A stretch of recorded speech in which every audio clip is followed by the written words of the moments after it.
I ultimately made my arrogant boss my own subordinate, taking over 90% of his income and leaving him with nothing. It all started with a simple lie. A broken promise that set in motion a chain of events he never saw coming. I work as a subcontractor for a licensed contractor.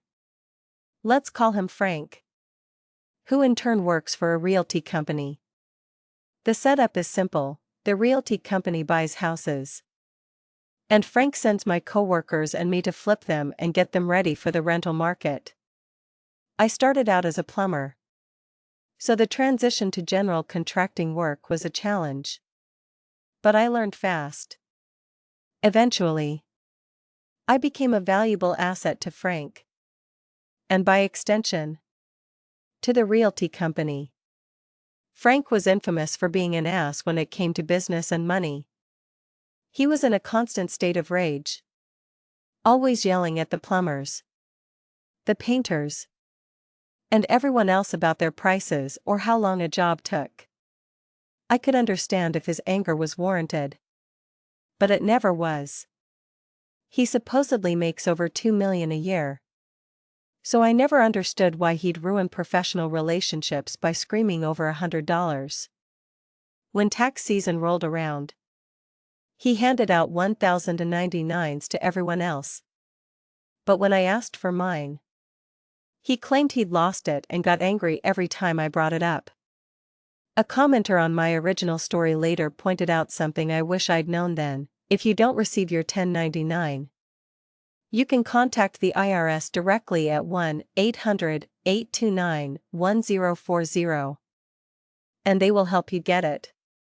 After a year of working for him at $16 an hour, I knew I was worth more. I was making him far more than the $160 I took home after a 10-hour day. One afternoon, I finally worked up the courage to ask him for a raise. He just laughed and shut me down immediately. That rejection lit a fire under me. I decided to work harder than ever, finishing houses faster, proving through sheer effort that I deserved more. A few months later, I tried a different approach. Instead of asking directly, I framed it as a benefit for him. How can I be more useful to the company? I asked. So I can increase my productivity, and we can both make more money? He gave me a gruff look, the kind that says get back to work, and grunted, get a van and a trailer and then we can talk about more money. It was a casual, dismissive comment from Frank, meant to shut me down. But in his arrogance, he had just handed me the very keys to his own undoing. He just didn't know it yet. I took his words as a direct challenge. I started working side jobs, staying late on weekdays, and working all through the weekends. I saved every penny I could, sometimes skipping meals just to put a little more away. Frank loved the results. I could practically see the dollar signs lighting up in his eyes every time I reported how much I'd gotten done. Finally, I had saved just enough to buy my dad's old Ford van. Soon after, I bought a beat-up 5x10 trailer that I had to fix up myself. That following Monday, I pulled up to the job site with my bright white gas guzzler and the newly refurbished trailer. I walked up to Frank, smiling from ear to ear, genuinely proud of what I had accomplished and hoping for a sliver of that pride from him. I told him to check out my new setup. He glanced over, said, "Cool," and then got in his truck and drove off. His underwhelming response was a gut punch. But I told myself he was just busy. At the end of the day, I cornered him. So, I have the van. And the trailer. I have saved up and done everything you said I needed to do to make more money and be more of an asset to this company. He narrowed his eyes at me. What are you talking about? Confused, I replied. You said that if I got a van and a trailer, You would pay me more. He scoffed. I never said any of that shit. You have to actually work if you want anything else from me. I was devastated. I had been working myself to the bone while he sat back and watched. I was flipping at least 2 houses a week for him, which he claimed brought him around $5,000 each. Yet he acted like I contributed nothing. I swallowed my pride, muttered a quick, "Yes, sir," and walked away, feeling utterly defeated. Tired of being disrespected, I started looking for other jobs. Then, Dave, the company's electrician, gave me an idea that would change everything. Dave is just a genuinely good guy. Always there if you need advice. I told him the whole story. And he looked at me and said something profound. You're not supposed to be here to try and make it to the top. You're here to learn. Learn everything you can, and then one day, you'll be the contractor. A better one than Frank for sure. Why not look into getting your general contracting license? That's what I did. I worked for Frank for years, dealing with his bullshit. Until one day I decided to get my electrician's license. Now, he doesn't decide what I'm paid. I do. If he wants me to work for him, he pays my price.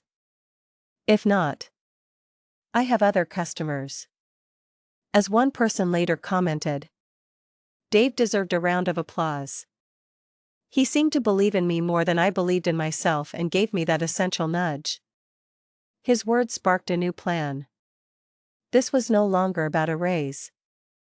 It was about revenge. I researched what it would take to become a general contractor in my state.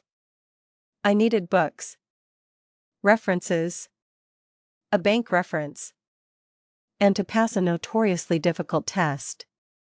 The books alone were incredibly expensive. And with my bills and a new van payment, it felt impossible.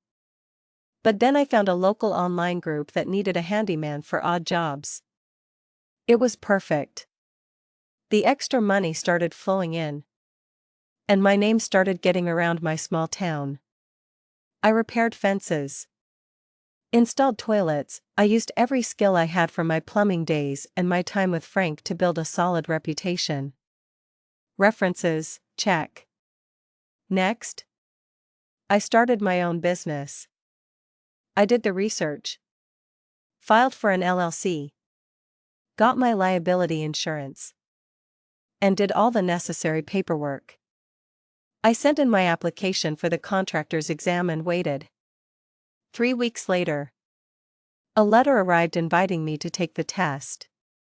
It was a 3-hour drive away and scheduled for a Tuesday, meaning I'd have to miss work and pay a $300 fee. On the day of the test, I panicked.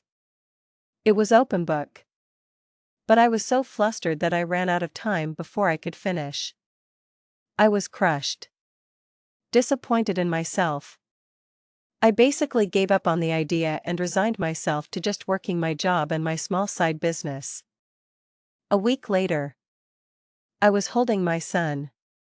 He's a perfect, blonde-haired, blue-eyed reflection of me. As I watched him sleep, I thought about the life I wanted for him. A better life than I had. I remembered growing up in rundown trailers, being hungry, and getting made fun of for my Walmart clothes. I wanted him to have the video games and trips to water parks that I never had. That moment renewed my resolve. I had to do this. Not just for me, but for him. I saved up the $300 again and scheduled a retake. This time, I studied relentlessly, taking online practice tests until I was ready. I went back, took the test, and I barely passed. But a pass is a pass. I had my license. Now, for the fun part. This is where Frank's other fatal flaw sealed his fate, his greed. He was so focused on squeezing every last dollar out of the company that he never imagined the person he was underpaying would be the one to expose him. Over the past year, I had become friendly with Mr. Harrison, the owner of the realty company. We'd have beers. I'd tell him corny jokes. And I started doing small tasks for him on the side, completely separate from Frank. One day, I was in his office and saw some of Frank's invoices on his desk. I casually remarked, "Wow. That's how much you're paying him? He should really be giving you a better deal. Especially since you two have known each other for so long." Mr. Harrison just looked at the papers and thoughtfully said, "You think so?" A seed was planted. From then on, I'd make little comments here and there about Frank's exorbitant prices and how many more houses the company could buy with that money. I was slowly watering a garden of resentment. Then, I got the call. It was Mr. Harrison, inviting me over to his house for a beer to talk business. I met him out back. And after the usual pleasantries, he told me that he and Frank had a big argument and that the company was limiting him from now on. Then he turned to me and said, "There is a meeting Friday. I want you there at 9 o'clock. My mind raced. But I calmly replied, "Sure. I'll be there." That brings us to the meeting. I walked in wearing a nice dress shirt and tie, determined to look the part. The room was filled with people shaking my hand. Some I recognized, but others were complete strangers. It hit me then, this was an investor meeting. Some of these people were worth 9 figures. I was internally freaking out but held my composure. We all sat down. And an hour later, the door swung open and Frank strolled in, wearing his usual stained t-shirt and cargo shorts. A wave of disapproval washed over the room. Frank didn't seem to notice me at first. But after we all settled again, I saw him do a double take. He shot me a look that screamed, "What the fuck are you doing here?" I had requested the day off, so his confusion was understandable. After 2 hours of presentations about budgets and production values, Mr. Harrison turned to me. "I would just like to take the time to congratulate you for passing the general contractor's exam and for your newly acquired business." I smiled and thanked him. He continued, his voice booming in the quiet room. "As we are growing, we have a demand for new and inspiring people. After hearing about your success in both our company and your own, I would like to personally ask you a question in front of the whole team." My heart pounded in my throat. I glanced at Frank, who was now visibly sweating. "Up." Mr. Harrison said, "How would you like to be our new property manager? You can still have your business and do your own work, but we will pay you exclusively to be our personal contractor and help take care of all new and old properties." Every head in the room turned to me. Before I could even respond, Frank shot up from his chair. "What the fuck?" he yelled. "I'm your goddamn contractor. I've been your contractor for over a decade. You can't just replace me for some dipshit that doesn't know what he is doing." Mr. Harrison looked at Frank with a smug grin.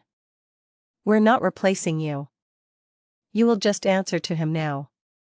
All tasks, orders, and billing will go through him. If you would like to still work for us, provided you mind your mouth and your tone, you will run everything by him." Frank looked like he was about to explode. He turned his rage on me. "You're fired. You have no business here anymore. Now leave." Mr. Harrison chuckled. You don't have that power anymore. As long as he agrees to my question. All eyes were back on me. I turned to Mr. Harrison. Let a small laugh escape. And delivered a line I'd been practicing since I got the invitation. Are you sure you can afford me? I shook his hand firmly. Yes. This is all I have ever wanted. All that I have worked for. Now we can get some real work done. Frank stormed out of the room, slamming the door behind him. After he left, Mr. Harrison informed me they had just bought 60 new houses with the investors' money. He looked at me and asked, "Can you handle that?" Trying to keep my eyes from watering. I thought of my family and how proud they would be. "Yes, sir," I said. "I can." In under a year, I went from being an underpaid laborer to a licensed business owner with a steady stream of high-paying work. The whole experience taught me one thing: never settle. Always be hungry to better yourself. Because the only person who can truly stop you is you. So, let me ask you, have you ever had a boss who completely underestimated you? What was the moment you decided to prove them wrong?